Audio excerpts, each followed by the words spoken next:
We've got Julia from Balancy with a talk about special offers and personalization strategies to grow lifetime value in games. So, Julia, come to the stage. Thank you very much. Round of applause for Julia from there. And here's your clicker. Hello, everyone. I'm actually very happy that my presentation is placed right after Oksana's presentation because we will continue the topic of monetization, of live ops events, and in the next 20 minutes we will be talking about special offers and how they can help you to drive more revenue in today's competitive market. And you will learn some little secrets that will help your strategy work. So without further ado, let's get started.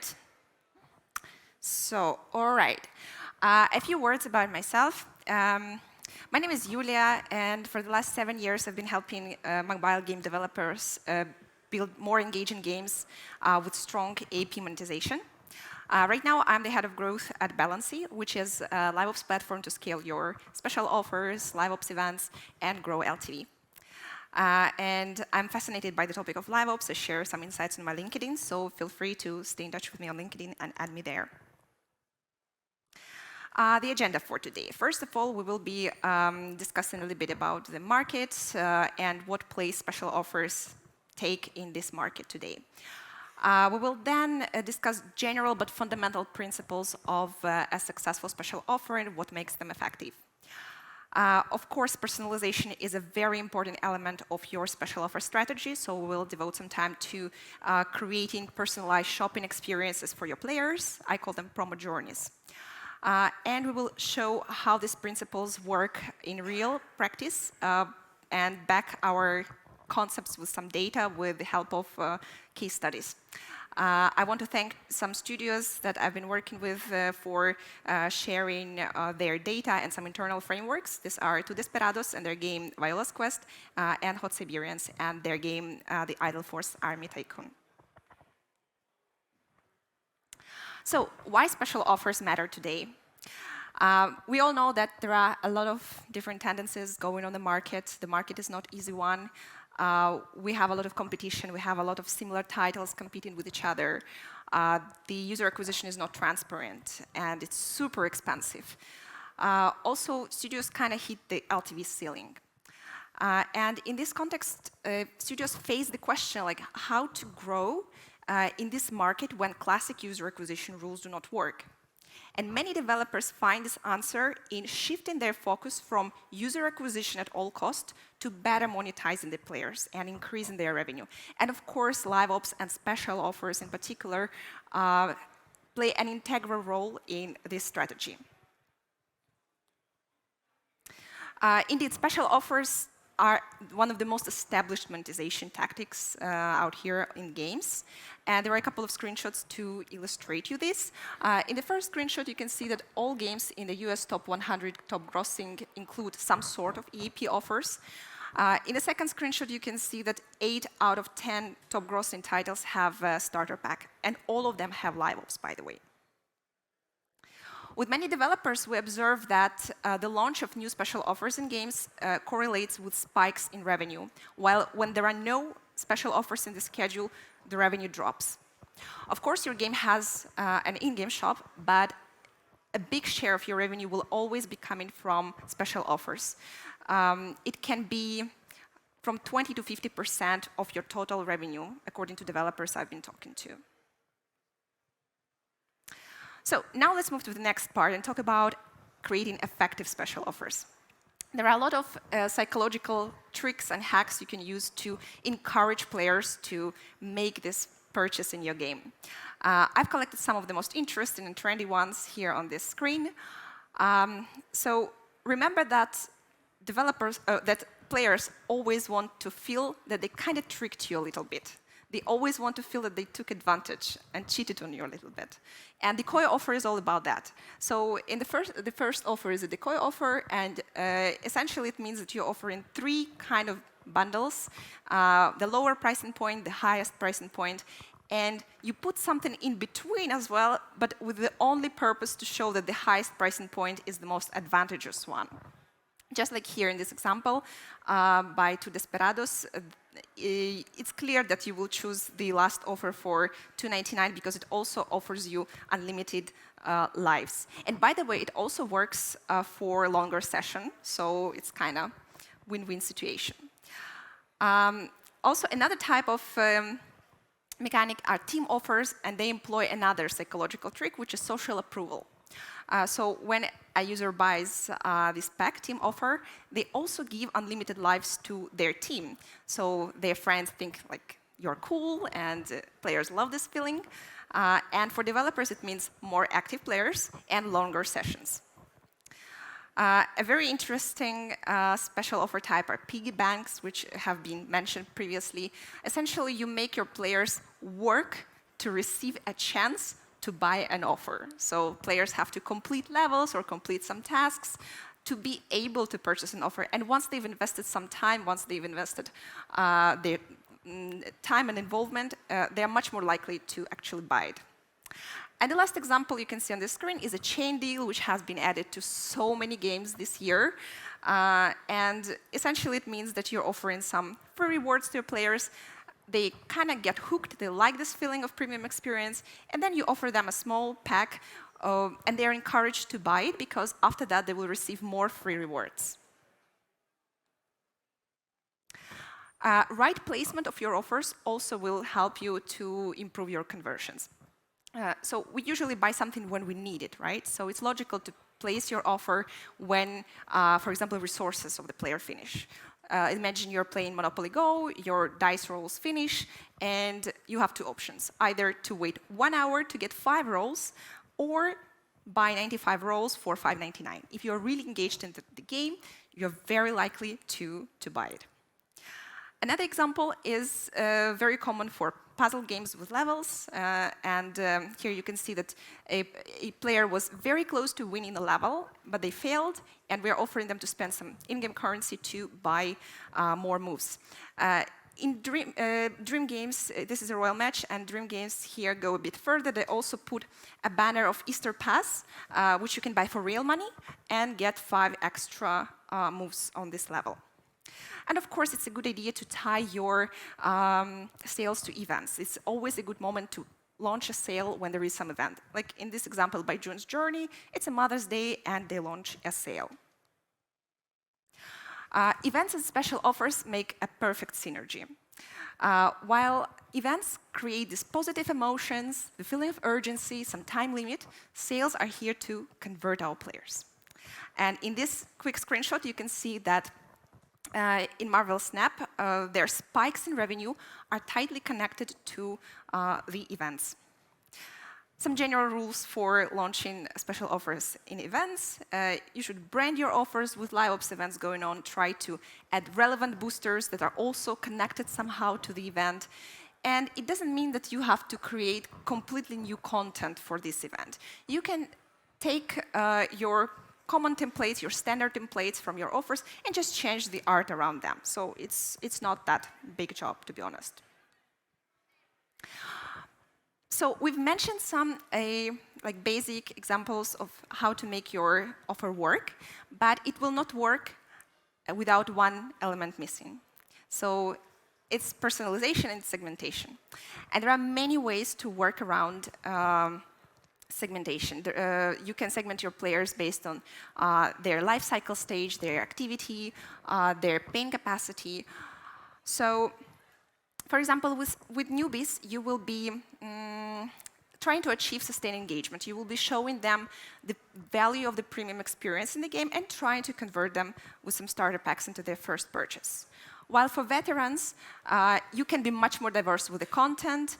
You can offer many more boosters, many more unique content, because they actually know the content of your game very well, and they're here for entertainment and for some new experiences. Also, very common segmentation by paying capacity. You probably heard about minnows, dolphins, whales. All of this you can use to create personalized pricing in your games. I've recently seen like many developers use maximum payment as the segmentation point. So I will show you a real example how it can work, the segmentation, the maximum point, pricing point. So this is a decoy offer that you have seen already. And this one that you can see here, it was actually shown only to non-paying users, right? Because to Desperados, they segmented their audience in 6 segments. Segment 0 was for non-paying users, and then based on the size of maximum payment, they added 5 more segments. So the lower pricing point varied from $1.99 for segment 0 to $39.99 for segment 5 of Wales. The highest pricing point varied from $2.99 for segment 0 to $49.99 for Wales. So each of the players saw kind of different content, different amount of boosters, and different pricing. Okay, now a couple of words about crafting promo journeys. Here, you need to be aware of such term as comfort pack. It's different companies calculate it different way, but it's the price that your players will be comfortable with. It can be a maximum payment that they have paid or a period of time, or the most common pack that they are buying. It should be recalculated and remeasured after a while, so it will be changing. And the general rule of thumb here is show players their comfortable pricing point with an occasional upsell, and don't show them price for less unless their comfort pack has decreased. When new players are entering the game, it's of course important to set expectations around the pricing. Of course, you will be anchoring. Of course, you'll be putting high pricing, and to be able later to put some discount, to show some value of the deal. But don't go too much. Don't overblow with huge discounts, because like discounts of 500% or 1,000%, they look suspicious, and very often they are a pure lie. Probably you remember the recent case that was at FunPlus, the creators of Kings of Avalon. They actually ran into a class suit action for putting wrong discount. They put a discount of 2,400%. So obviously this pricing has never existed, and they got a lawsuit for this. So my recommendation is don't lie to your players. And there is one more thing I want to mention, very useful one, and I will show you later in the case study how it works. It's a cascade pricing. It's a technique when you lower the pricing if players don't buy your pack. So basically, for example, you're offering a pack for $5. If players don't buy it, after a while you can offer the same offer for $4, then reduce the price to $3, and so on. And when players buy it, you return to your comfort pack logic and try to show them either at a comfortable price and occasionally upsell. And here is a little case study that we've done with Hot Siberians and their game, The Idle Forces Army Tycoon. So about the game, it's an idle clicker city builder game. So there you are building your base, hiring soldiers and officers, provide them with allowance, and they're completing some missions for you and protecting the base. We've conducted a series of monetization experiments that help them to unlock their LTV growth. I will share these cases with you. So this is the first script that we created together. We've noticed that they had a lot of ad watchers, users who were watching a lot of rewarded ads, very loyal players, but they have never made a purchase in the game, and we wanted to help them to do it. So we have launched a no ads banner, and we attached its appearance to the number of ads that the user has watched in the game. So here we are waiting for 50 rewarded ads to be watched, and we're offering these players the first package, which has some discount, pretty good discount, 18% for $8.99. If they buy it, the script finishes, our goal is achieved. But if they don't buy it, we are waiting 100 rewarded ads to be watched, and we are offering them the same offer or very similar offer with bigger discount and bigger value, because we are also offering gold here. And the logic repeats. If a player doesn't buy the offer, we wait 150 rewarded ads and again show them the pop-up banner. Pretty simple. This is how cascade pricing can work in practice. This is the layout of this pop-up banner, so you can closer see it. It's pretty classical. You have a big picture, you have some text. time limits, you anchor to highest pricing, then you give good discount, you specify this discount, the value of it. So it's pretty classical layout. In the second experiment, in the second script, we decided to offer players a starter pack, which was coming quite late in the gaming experience after a pack of missions have been completed. So we had some information about their paying activity. And in most games, you will see that all players will receive the same offer. But we decided to personalize players' experience and add segmentation to it. So we used the classic segmentation by non-paying users, minnows, dolphins, and whales. And we created 3 starter packs: starter pack, improved starter pack, and expert starter pack. So each segment received a different pack. This is the layout. It's very similar to the previous one you have seen. And this is how the script looked like. So we defined some segments based on paying capacity, and we offered 3 sizes of offers. So it was a small one, medium one, and big one. And depending on which offer users buy, they are directed into different entry point of this mega script. And mega script is essentially a promo journey of a player. I will show you how it looks like. This is the mega script, and it's actually even bigger. It just didn't fit into the screen. But the basic logic, the basic idea here is the following. Depending on behavior of players, whether they buy offer, whether they don't buy an offer, they're directed to a different offer within this matrix of offers. So this way, they are getting really personalized, tailored shopping journey, and it helps you to achieve better results. Of course, I must mention that it was not like created just once and forever. We've made a lot of A/B tests. We've defined what composition of offer, what pricing would work better. And in the end, we came up with this kind of big and elaborate scheme of offers. And these are the results that we have achieved. The duration of experiments was 2 months. And during that time, we've raised the conversion in the USA by 37%.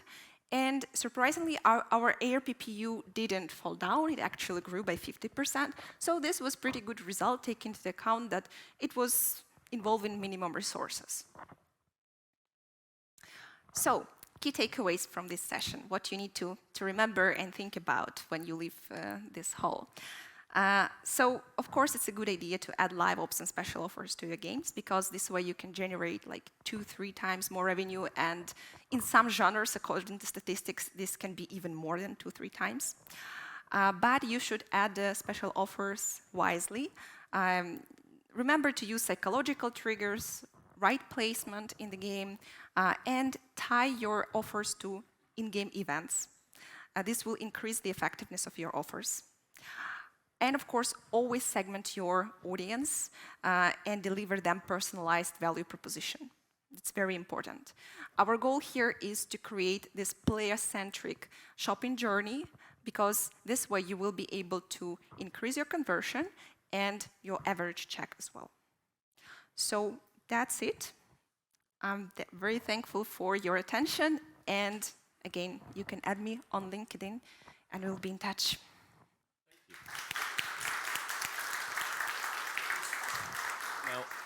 Now, it looks like we've got maybe a couple of minutes for questions, perhaps. Does anyone in the audience have a question? We can get a mic to you. You've got maybe a minute, yeah. Hi, Julia. Hi. Thank you very much for the talk. I have a question about payers' capacity and offer segmentation related to payers' capacity. What is the early time when we can actually put this offer to action? Because you cannot know if the player is a whale, minnow, or non-paying initially when they just entered. And you say that you put it like late in the game. So what's the earliest time we can put such an offer? Well, there are, to be honest, many factors that will influence this decision. Of course, we'll take into account the retention in your game, right? If it's you have long-time retention in your game, you can put it like really late in the player experience and collect this data, right?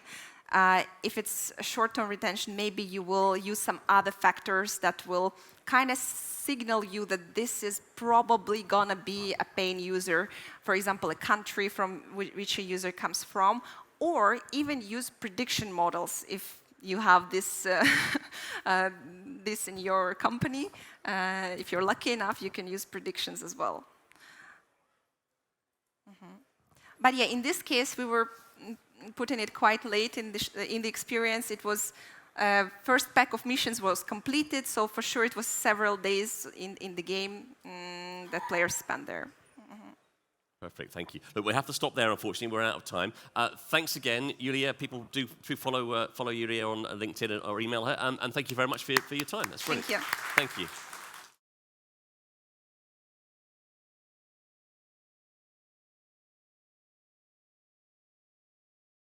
Thank you.